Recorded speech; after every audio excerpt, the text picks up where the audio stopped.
Hi, good afternoon, everyone. Thank you so much for joining us today this afternoon with our Kearney virtual summer office visit. My name is Caroline Viola. I am a recruiting coordinator based out of our New York office. Very excited to see you all. Unfortunately, we can't have you in person in our offices, so figured talking about all the different offices we have in North America would be great as well. So just a couple logistical points before we get started. Lauren, if you could go to the next slide, please.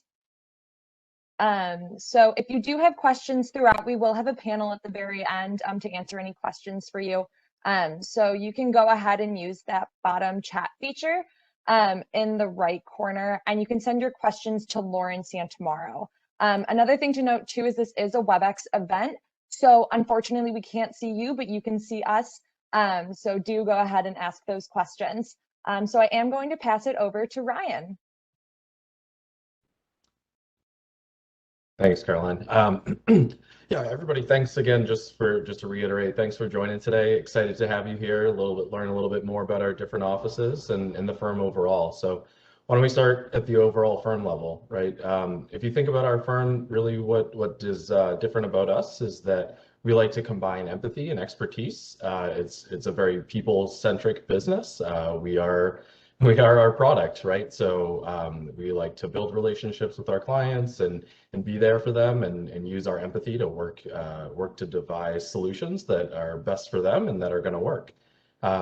If you think about our firm, we're pretty large in terms of our coverage.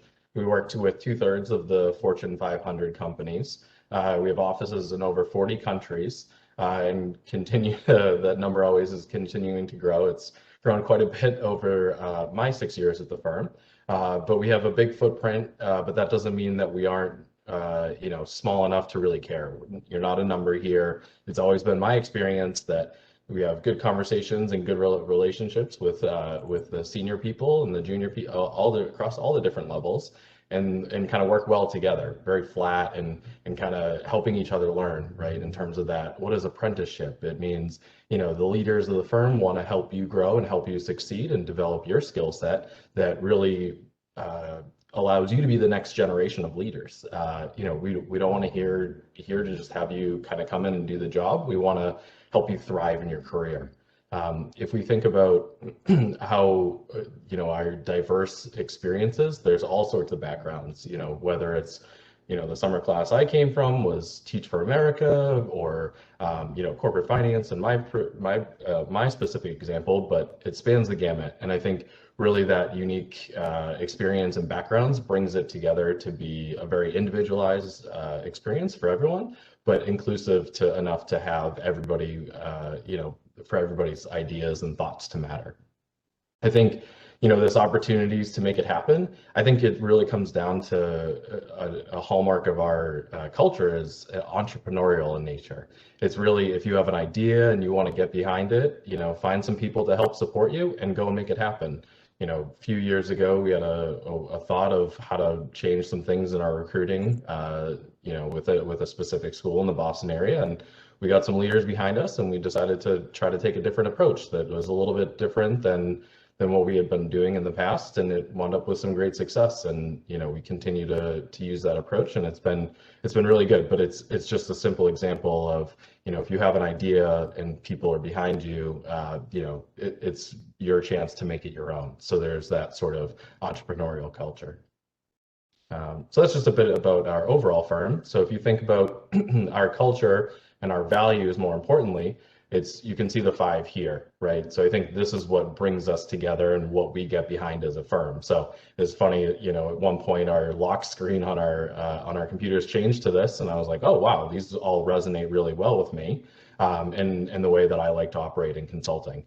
I think it helps us think through how to make our mark with our clients and how we operate with them, right? Being curious, to talk to thinking of outside the box or trying to really understand where the client's coming from, because what they're saying might not be exactly what they mean or what they're really holding back. So really just asking those questions and getting in and being generous with your time and helping others and being like one team together. So I think our people are the difference, and supporting all of these sort of cultural and values that we have as a firm is really important. And I think that those last ones are the bottom two are really unique to us in the way that we operate, as being bold, right? Always challenging each other to be bold with unique ideas and unique concepts, bringing them to clients and really just challenging what is the norm for them or for their business, and just being passionate about it. I've stayed long enough to be here 6 years, which is,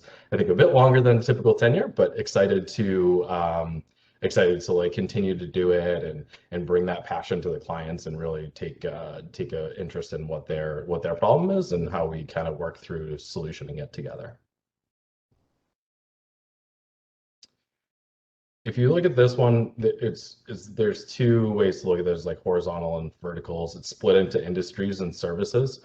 As you can see, and I mentioned before, we cover a lot of areas, right? 2/3 of the Fortune 500. It means we worked across all different sectors. If there's something you're interested in, I'm sure someone's done it. If not, we'll get behind you and help you find ways to do that. So that's industries, and then across those industries, we have a number of service expertise. So that'll be specific functions or topic areas within each of the sectors. So it's not necessarily tied to one, like it's not a one-to-one here. It's kind of, if you look at M&A, it goes across all of these different ones. It's not just the private equity practice. It could be something within CMT. So it kind of goes across all of them. I think there's a couple things to think about here is when you come in is generally a generalist model. So you can work and try out different things and see what really fits you and what excites you and really what you want to be passionate about and drive, drive your career towards. Happy to do that. If you come in with an idea of what you want to do, I came in as a consumer guy. I spent 5 years in retail before coming to Kearney, and I was like, that's really what I want to focus my time on. So I've spent a lot of time in that space working with consumer companies, retailers, and solving their problems. But I think there's all those sorts of different opportunities. At our core, very strong in strategic operations is what you've heard, but another big area that we're working towards is transformations. Those are our two like really the kind of where we're headed in the future is transformations and strategic operations, really just doubling down on our capabilities there, and then just working across the different industry sectors and services to really bring the best of the firm to our clients and those sort of opportunities. I'm going to stop there because I think we have a bunch of other people on the line that we want to hear from to kind of give some overview on the offices. So I think, Caroline, I'm not sure. Oh, there we go. So you can see in the US, we have 7 offices across the country. I think there's a couple more satellite ones that are less spoken about. There's hubs of people. The other ones that we have in North America are Toronto and Mexico City, but these are the focus ones and who we have on the phone today. So I think Ashley might talk a little bit about Atlanta. Is that, or maybe I'm getting it wrong, but I think it's Ashley. So I'll hand it over to her and then I'll come back and do the Q&A, moderate the Q&A panel in a little bit. Thanks, Ryan. Yeah, hi everybody. I am stepping in to represent the Atlanta office today. My name is Ashley Rick-Renier. I'm a manager in our New York office actually, but speaking a little bit about Atlanta, it's a very family-oriented office. It's a little bit smaller, so you can see we've got only 36 folks down in Atlanta, but I think that speaks to just the tight-knit culture that we have in that office. Very personal. Everybody in the office is really highly engaged in what's going on, just given that smaller size. And we've even got a photo of the office down there in Buckhead if you're familiar with Atlanta. And I guess a fun fact about our Atlanta office, so Kearney went through a big rebrand recently. And our Atlanta office also went through a rebranding in the winter of 2019. So they were able to celebrate that with a fun off-site retreat at a winery. They also have decided that they have the best holiday party for any office. So definitely a fun group. We can answer any questions that anyone has about Atlanta. I mean, they have our resident Atlanta office representative joining us a little bit later. And Ashley, to echo the winery comment, that winery was also picked as a location for multiple Kearney weddings. So Some of our Kearney employees have actually gotten married at that wedding. I've attended them. So not only used as a retreat for the firm, but a background of special events in all of our lives. Special place in the Kearney family heart. Which another fun fact is that the same one that Ozark was filmed at? That was like their claim to fame while we were down there. Is that the same one? The one that's I mean, like I think there's North Legion only, City? no offense to anyone from Atlanta, but I think there's like one winery like that hosts a lot of these events. I don't know. I was just very excited when we were there. That's They're how like, it was. Ozark was filmed here. So I like went and looked for the scene where it was. So it was very cool. I'm gonna have to look into that. Yeah. Great. So I'm not sure who we're passing it to next, but I do know, I think Sarah, you in Boston. Look at that. Perfect. Hi guys, my name is Sarah Swolnick. I am a manager out of the Boston office, specifically in the healthcare practice. A little bit about the Boston office. We're also one of the smaller offices, so pretty tight-knit, close relationships, very laid back, friendly.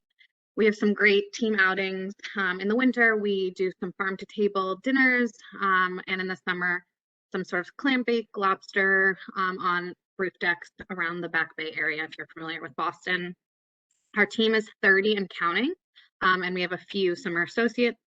We're also adding some returning scholars, and scholars are those who are attending business school right now and then coming back to Kearney afterward.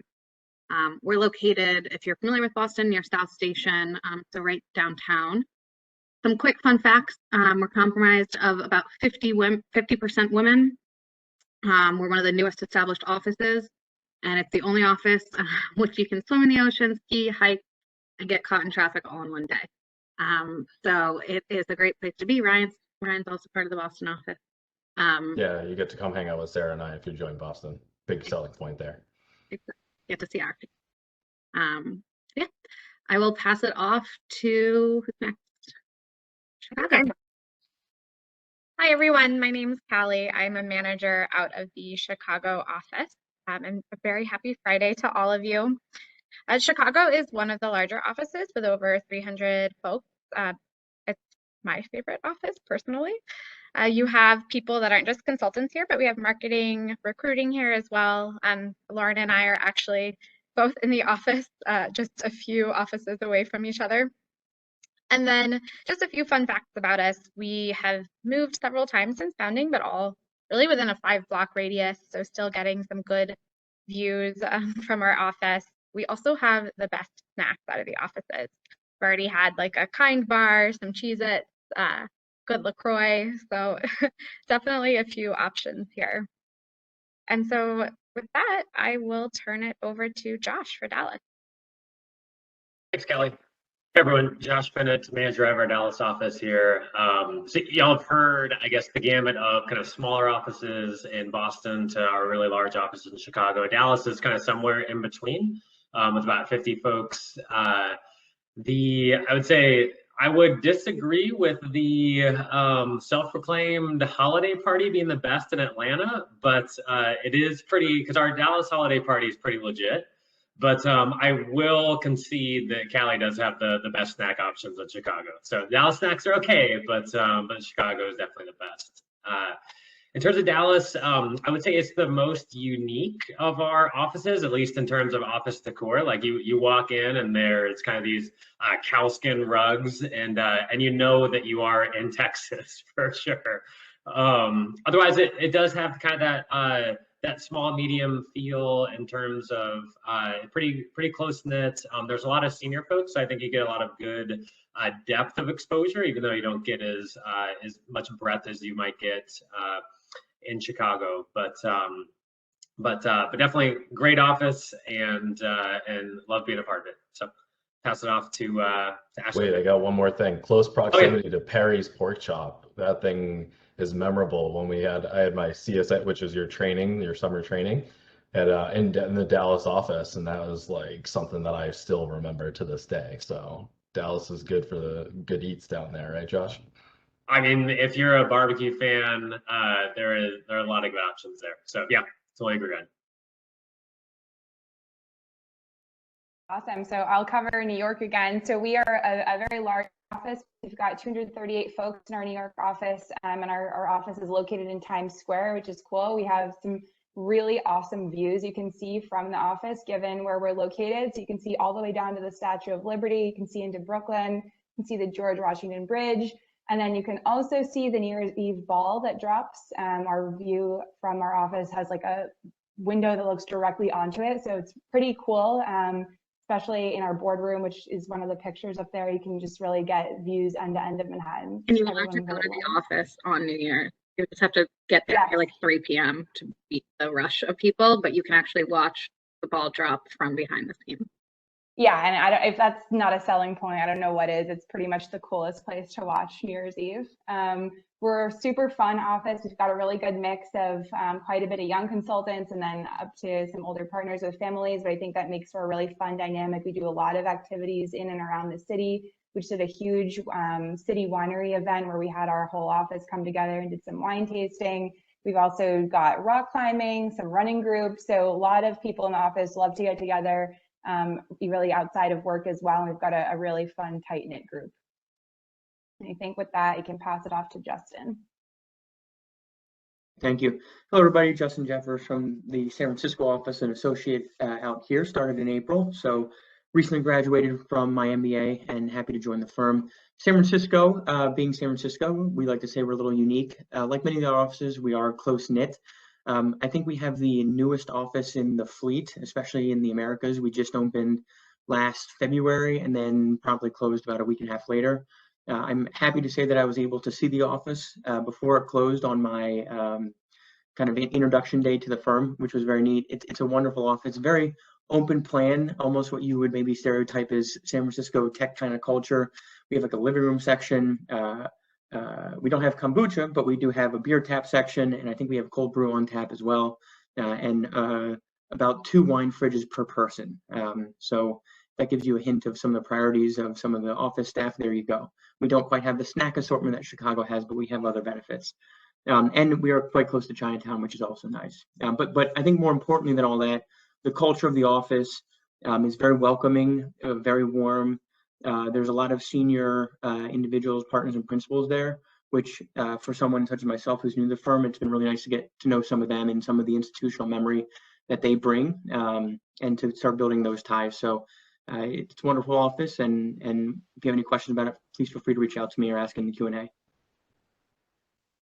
Their summer outing was like the Napa wineries. Like, I don't know if you've been around long enough for that, Justin, but I know people have done that one, which I was very jealous of.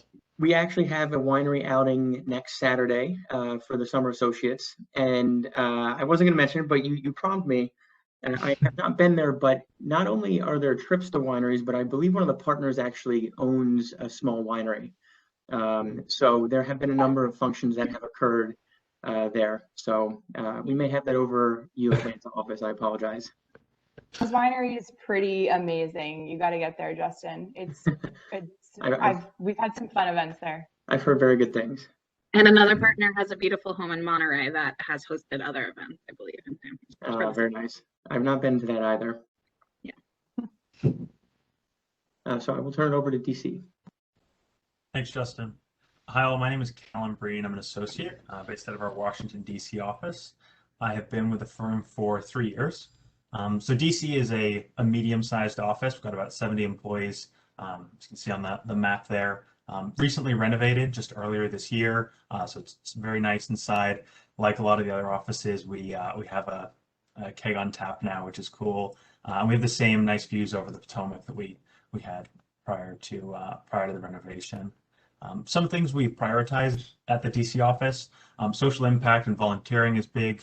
One of our more recent events last month, we volunteered at the community garden, so that was a good time. Overall, the office, it has a great group of people. Most of us live either within DC or Northern Virginia. So yeah, we get together a lot. We have our summer barbecue at one of the partners' houses each year, and our holiday party this past year was right by the White House.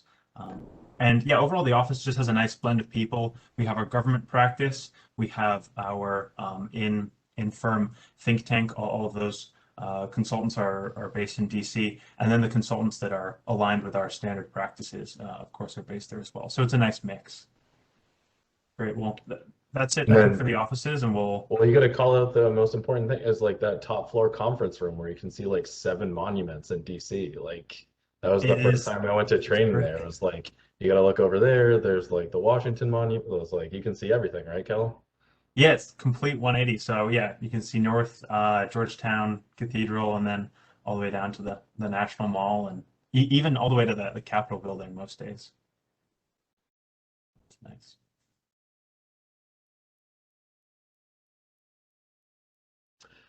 So we've been collecting the questions on the side, and I think now is a good time to kind of jump into some of the ones that you've put on there that we have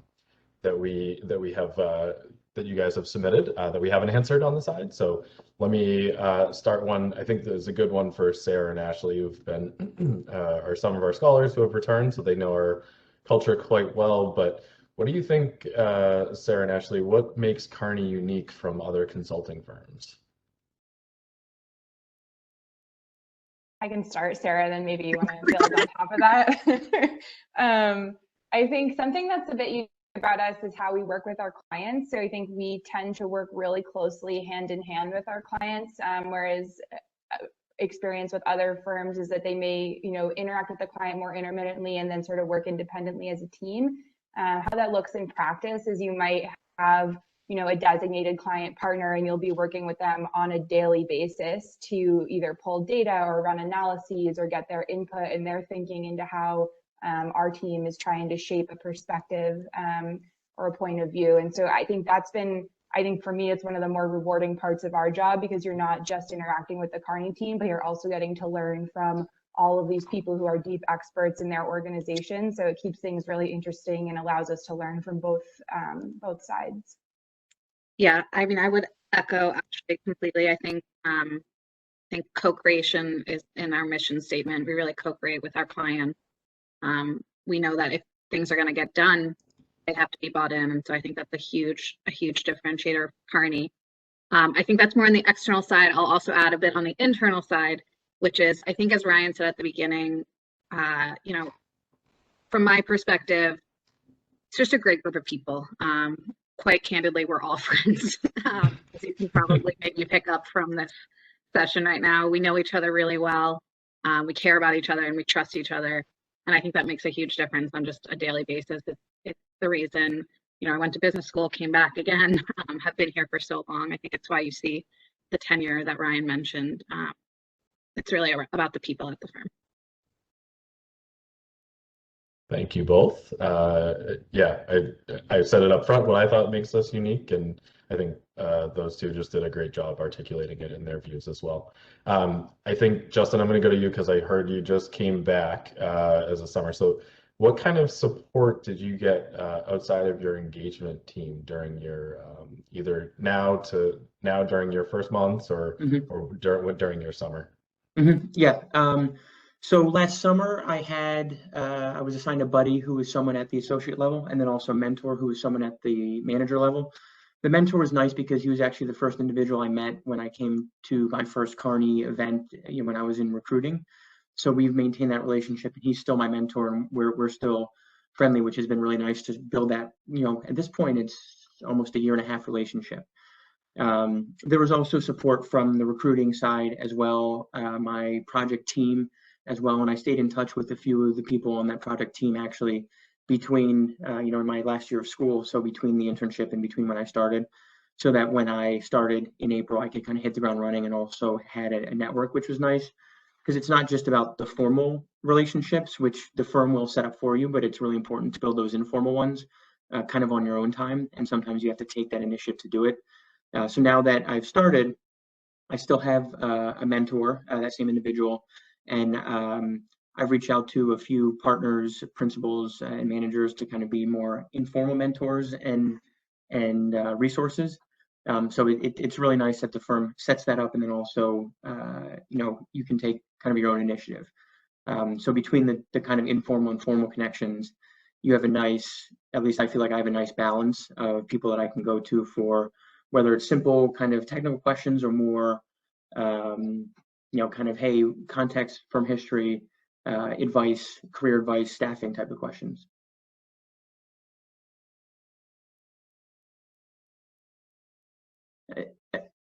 I think you're on mute, Ryan. Thanks. Sorry, I was typing. I wanted to silence myself. Thanks, Justin. Oh. I think I guess maybe I can pass this to Callum, but how would you describe the culture at Kearney? Could you share any real life examples of how this culture has come to life for you, or just anything that's been in your experience at Kearney? Yeah, sure, I can take that. I think we saw the values on one of the earlier slides, and those hold true. I think the one that's been strongest for me in my time at the firm has been collaboration, right? Whenever you're working on either a proposal or a project, we have a really strong system of reaching out to networks for what have we done in the past, either with this kind of industry or this kind of problem, and what can be repurposed and reused. How can we learn from all the work that's been done in the past? So yeah, even on my first project, needed to get a certain type of model for the project, and I reached out to other people that were in my start class. None of us had even been with the firm for very long, but instantly, there was two people who had a model that was going to be helpful, and they were happy to share it, explain it, and you have to pay that forward and help others when they come to ask. And I think there's a strong understanding of that at the firm, and yeah, it's what helps us win and be collaborative. I have another good example of that too. I think Ryan, actually from our project, I know at one point we set up weekly sessions that weren't just about project work, but we're checking in with everyone. We had a new BA joining in a virtual environment. We took some of those sessions to go over like PowerPoint tips and tricks and things to think about. And so you really see that throughout Kearney. Callie, while I got you though, I was going to prompt this one. I was going to say, somebody wants to hear about your favorite project while at Kearney, and now you got to kind of answer which one it was. Clearly there's one, but yeah, right. Now there's pressure. Yeah, Kelly and I did one together last year. It was really interesting. It was really transforming the way that a company operated. They were very decentralized in their functions, so they had a number of business units and groups that were kind of doing their own thing for their function. So it was within procurement, and so everybody was buying from the same vendors and arguing over supply. But I think what we were trying to do is get that more functionalized, more coherent. But that was a really interesting project for me because of all the dynamic personalities. But I don't know, Kelly, is that one of your favorites, or did you have another one that you wanted to talk about? That's a good example, but I can think of another one too, just to show the breadth of different work. Another of my favorite projects was with a company in the home improvement space that was really focused on how do you build a vision and reaching your consumers in a new way. So focusing on D2C capabilities, what that vision could look like, and involved things like talking to consumers about how they do DIY, to going into lots of data on home improvement purchases. So very different from Ryan and my project, but just another of my favorite. All right, I want to get this one from everybody because I think it's a quick hitter, but what, in your opinion, is the best thing about working at Kearney? And I guess maybe we'll start with Josh, and then he can hand it off and tag somebody else in. No worries. I think we hit the culture piece pretty well.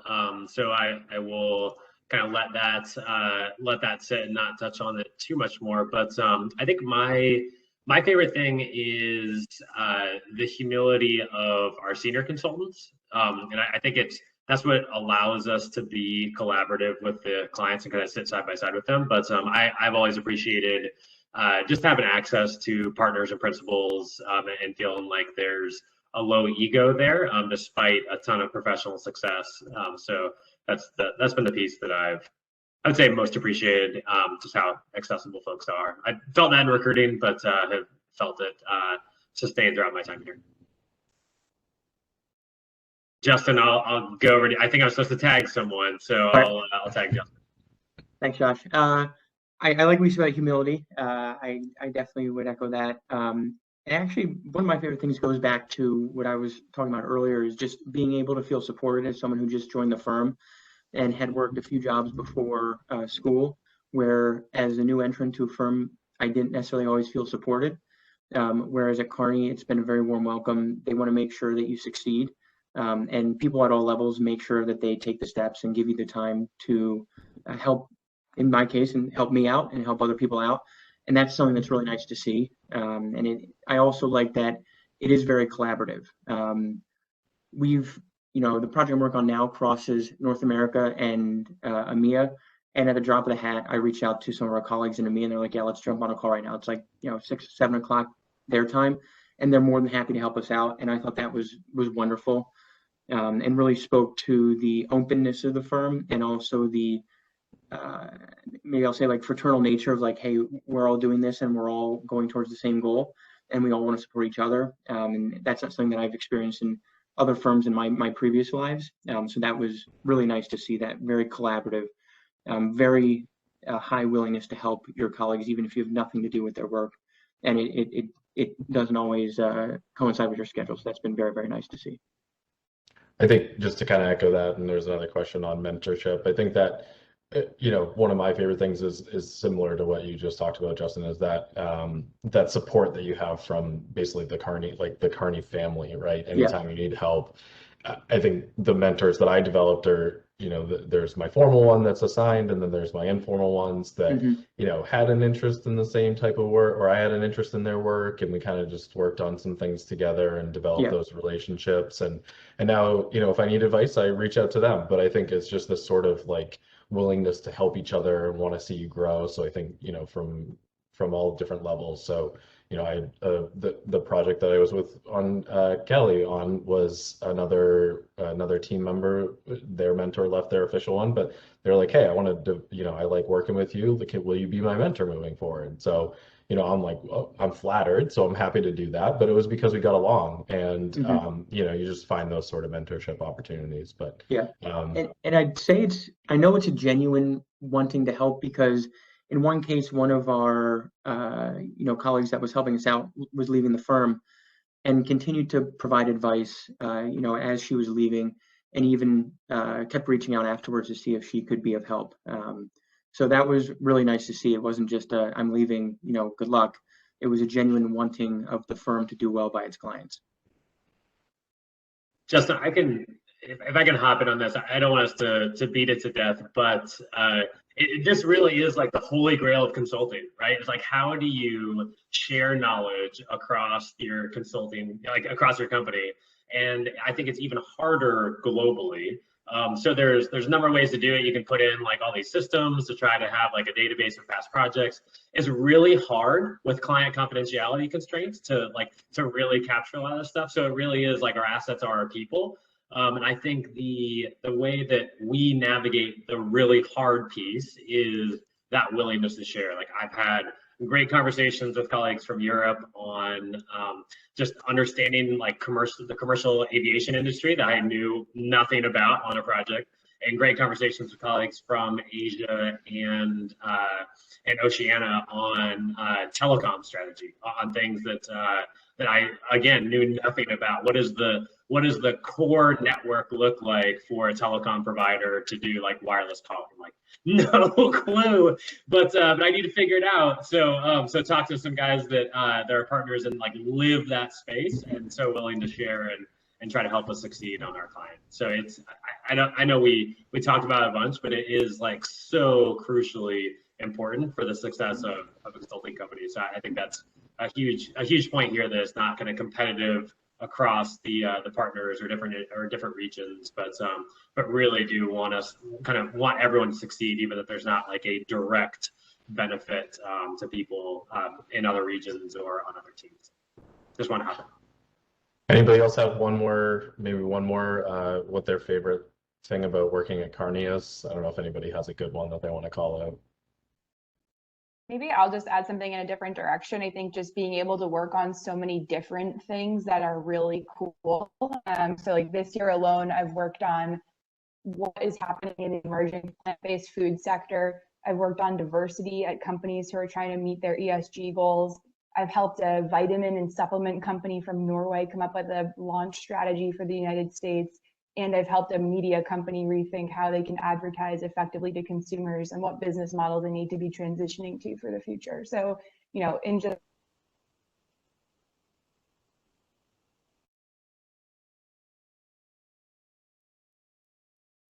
Did you free? I don't know if it froze for me. I think you were done, right? Sorry. Okay. Sorry, I think my internet just cut out, but yeah, That's okay. I think you got the gist of it. Yeah, yeah. No, thanks, Ashley. I think that's really good. I think somebody asked, what am I most likely to be staffed on? I don't think there's an answer, right? Like there's so many different things that you can work on, and I think I think what Ashley just said summed it up in a nutshell, right? And she's been at the firm for a little while and had exposure to a lot of different things.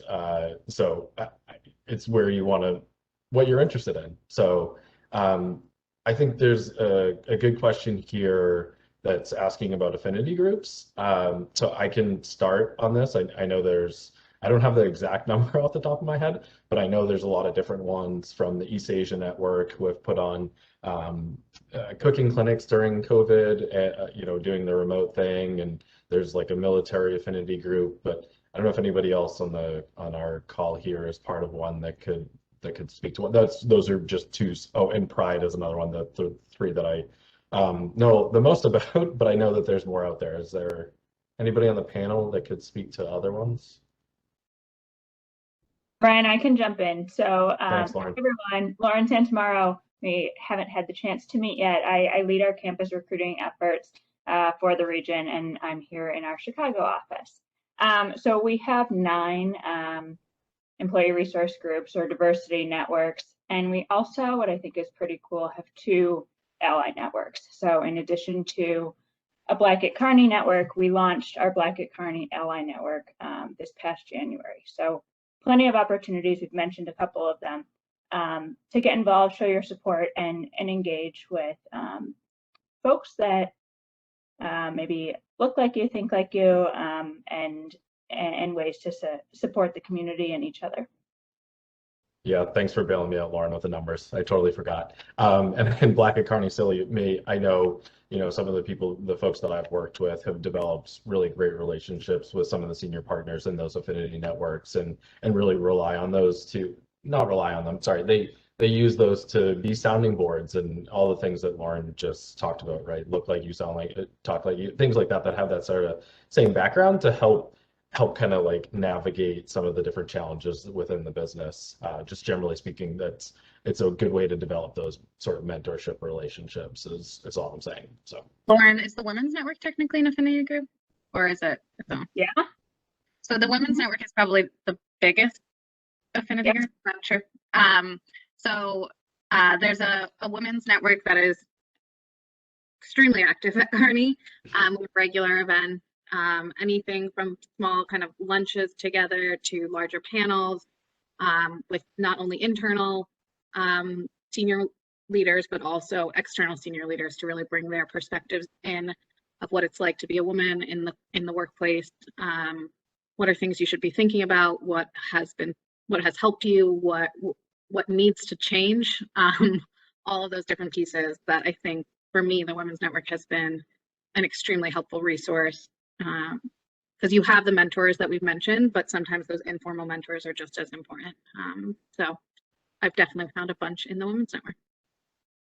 And it also connects to the broader base too. There's the ally portion of the Women's Network. So I'm like technically an ally for the Women's Network, which I would have been anyway, in supporting them, but it kind of like connects you and sees what the topics that the Women's Network is thinking about and talking about in some of those discussions, and providing broader education for the firm more on those sort of topics and conversations. And that's true for Black at Kearney, East Asia Network, and all the others. So they do all sorts of learning events and things like that. So you don't have to just be in the affinity group to kind of get some sort of education from it, which I think is really a nice thing to be inclusive across it, despite it being the portion as well supporting that. We have a few comments on the offices. Sorry, shifting gears.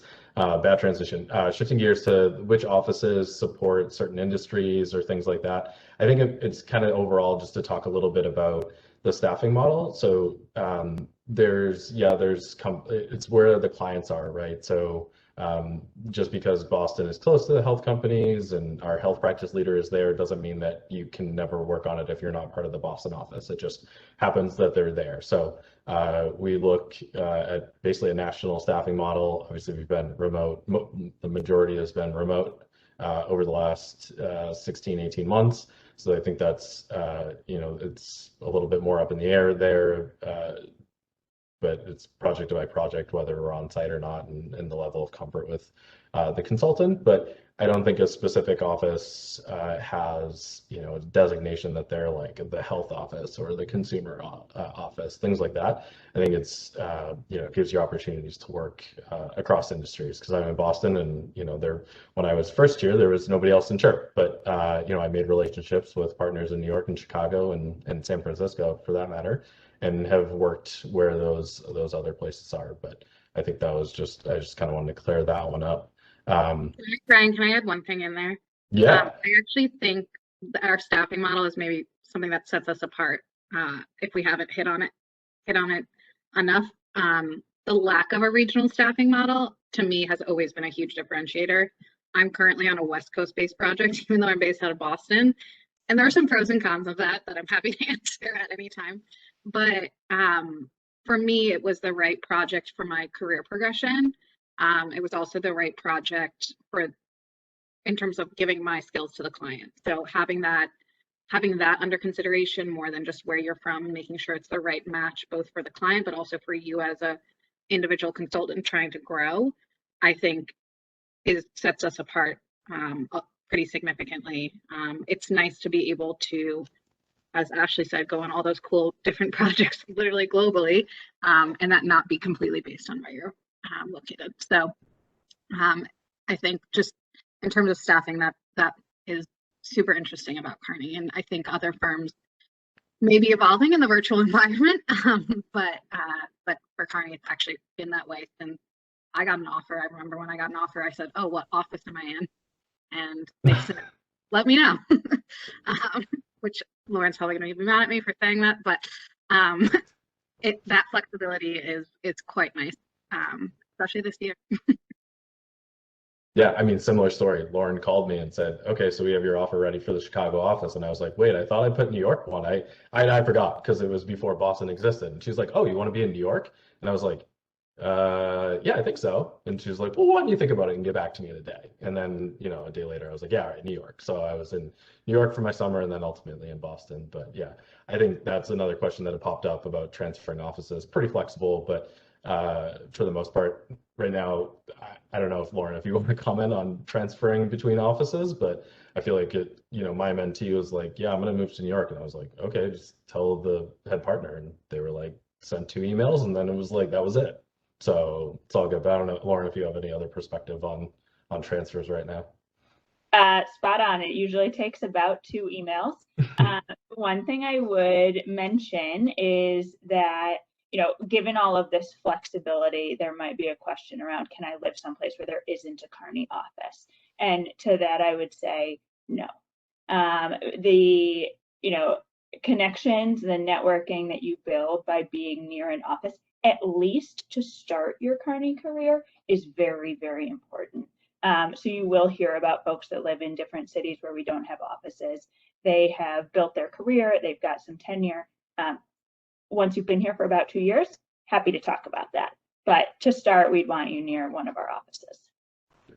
Yeah, and I would just say, like, I think we did a really nice job as a firm with the trainings and the opportunities to coach our new joiners that have come on during this remote environment, but it's not 100% the same. I think we did a really nice job in helping coaching and spending the time doing the things that we need to do, but it's meeting more people via the offices, but it's also sitting next to each other, whiteboarding or talking through things. I think those are all good things. And, obviously it's all dependent on our latest updates from the CDC and WHO and our leadership team to decide how we're going to kind of move forward. But, I think that being in person and being close to each other for near an office is really good.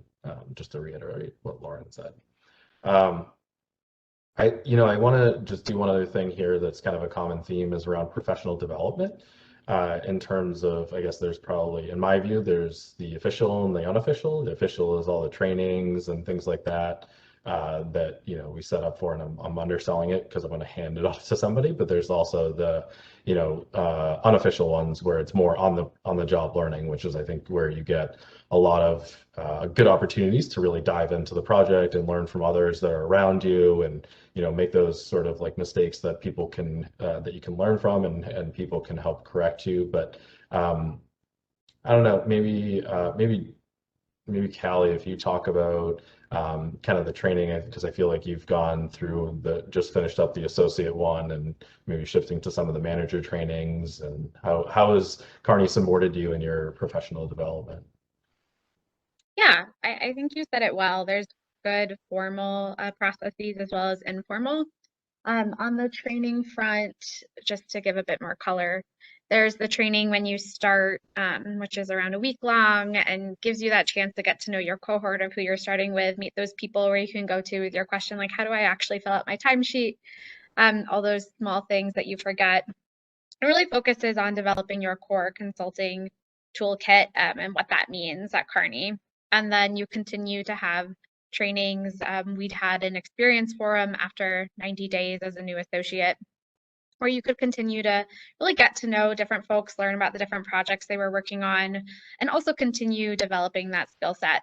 And now at the manager level, getting ready for a 6-month training process, which I think is a great example of how they're continuing to support it. And it ranges from day-long events focused on, what does it mean to be a manager, to small group sessions where you have those discussions around how do you really mentor a team and take this apprenticeship model and continue to apply it, so that those formal trainings aren't the only piece you're getting, but also those informal pieces as well. And what Ryan was saying on the informal side, I think really is true. Every project I've had really been given opportunities to try something new and had the trust of the team behind it, whether it's presenting at the C-suite level for my first time as a brand new associate, to just owning the workshops for various clients with 40+ folks joining, and getting the right feedback and the support at the same time is just a natural piece of the culture that I particularly loved and valued as much as the training. So that was a bit of a long answer. Yeah, no, that's okay. That was great. Thanks, Kelly. I think as we're kind of winding down on our time here together, we wanted to make sure that we left some time for a couple different things. One, this question around the interview process and things like that. I was gonna let Caroline talk to that, and maybe maybe one or two people can kind of give some tips and tricks for the interview process and how they think about it and prepping it. But let's start with Caroline, and then somebody can jump in with their advice.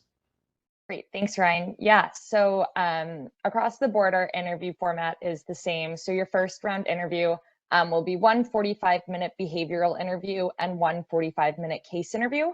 And then if you pass to final rounds, it would be one 45-minute behavioral and then two 45-minute case interviews. So we do have prep materials on our website. We also do have webinars coming up in the fall as well to go over the interview processes and some case prep as well. So definitely recommend you sign up for those, as well as an interview guide that's on our website. So be sure to use those resources. Callum, you want to talk maybe just a little bit about how you thought about the process and interviewing, and kind of just give maybe some tips or tricks as a teaser for those webinars coming in the fall? Absolutely. You said Callum, not Callie, is that right? I did. Perfect. You got it. Sure. So coming out of undergrad, is this how I interviewed? Yeah, I mean, right, there's two separate parts, of course, the behavioral and the case. With the behavioral, I would really stress the importance of answering the why consulting and why Kearney question honestly and comprehensively. And then on the case side, you should have people in your school program. Maybe there's a consulting club that you can practice with, because it's of course helpful to practice receiving a case, but also be on the other side of the table, giving a case and seeing where does someone get hung up, what issues do they come into, what questions are they not asking. So then when you're on the other side of the table interviewing, it can give you that perspective. So that would be my advice on the two types of interview. Yeah, I just want to build on that just a little bit. I think attending these things is great too, right? Because you want to know why you're interviewing at the firm, so you can talk to what is exciting you about the firm, right? So like why consulting is important, but why Kearney? So doing these sort of things, talking with people, and understanding more about our firm, and hopefully we shared a good bit of it today. But I think that's always really important, is understanding it. But Brian, I have two more pieces of advice. I love it. For those who are in their MBA, I think, as Callum said, practice with your peers. Try to find people who maybe were in consulting previously to give you those cases. I think they maybe have interviewed someone before or really know what that firm is looking for. So use those assets to your advantage as much as you can. Or if you're a senior and you know someone who is a summer with us, definitely chat with them. On the behavioral part, I think behavioral is just as important as you've heard from Kearney. Culture is really important to us. So think about behavioral, think about what you want to get across. But my actual advice is go with it. If the conversation isn't hitting every point that you had prepared, but the conversation is free flowing and you're getting along with your interviewer, that's great, actually. I think it's sometimes a little bit scary that you're not, going through your resume and hitting all the points that you prepared for. But my interview with Kearney, I think I actually spent 10 minutes talking about golfing with my interviewer, which maybe wasn't appropriate, but what it meant to the interviewer was that he could have a conversation with me. He got to know me and the way I think about logistics and life and what I'm passionate about. So go with it and just be yourself. That's my number one piece of advice. We want to get to know you, and you should be getting to know us during the interviews as well. So don't forget that. You probably could have tricked me into talking about golf for the full 60 or 45 minutes, whatever it is. So you definitely would have got the offer with me. Sorry, one other person was going to say something. No, I was just going to echo Sarah's point and say you can also do that in the case as well. I think sometimes people get so nervous in the case and you don't bring your personality to that component too. And we're just as interested in seeing your personality during the case and how you like to solve problems and work collaboratively then too. So totally agree with Sarah. Just be you and let us see who you are, because obviously we work really closely together and it's really important for us to get a sense of. Awesome. Thanks, Ashley. So just one last thing I just wanted to touch on really quickly, because I think it's probably people are starting to think about it, is just the travel model, and then we'll wrap up. So around the third week of March last year, got an email from the leadership team, hey, nobody's traveling until we figure this out. Slowly select teams where people are comfortable and where the client wants us on site. We've started to do that. I think the model is evolving. We're still trying to figure it out. I think everybody's still trying to figure it out, but we're basically virtual except for some select teams. I think we're starting to move back into that, but again, need to really understand what is happening in the environment. But I miss traveling. I did it for 5 years, and this is the longest time I haven't taken a flight in probably 7 years. So it's pretty wild. But just don't be concerned that we're going to make you uncomfortable with a decision in terms of the health, but we'll probably start shifting a little bit more back into the travel model. So I just wanted to close with kind of that one thought that people are probably thinking about. I believe there's one more page on logistics that I don't know if Caroline or Lauren was going to just quickly talk about, but hopefully that was a good teaser on the upcoming webinars and a good feel for the firm. But I think Caroline or Lauren, are you going to wrap us up here? Yeah, of course. Thanks, Ryan. So just a couple more things. We do recommend that if you are interested in joining us, to sign up for our newsletters and webinar series. You will be the first to hear about the application link, any other webinars that we have coming up for our undergrad students. We do have a webinar series starting September 1st, so definitely recommend you sign up for those. Also, feel free to follow us on all forms of social media. We have a lot of content there that is great to learn a little bit more about the firm and our people. And then if you had questions that weren't answered today, you can go ahead and email these two emails. For undergraduate students, you can email kearneycareers.ug@kearney.com, and MBA students, kearneycareers.mba@kearney.com. So again, thank you for joining us today. Thank you to our panelists. Really appreciate it and hope everyone has a great weekend. Bye.